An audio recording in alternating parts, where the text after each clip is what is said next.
itu dengan ekonomi dengan first aid punya buku. Siapa nak belajar CPR? Siapa nak belajar safety, silakan. Terima kasih. Aviation Experience So if you have any question about how to operation management, so you can come to our booth.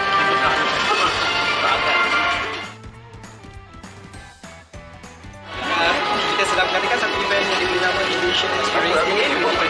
This is my in-flight service punya counter. Yes, we can see this is something that we sell to the customer. So, for those who are interested, please come over. Okay? Hello, good morning. Welcome to Aviation Experience Day. If you join us for today's event, you can come to our booth for customer service and ground handling. See you later.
Sama-sama dengan kita yang akan membantu anda untuk mencapai impian anda dalam aviation industri.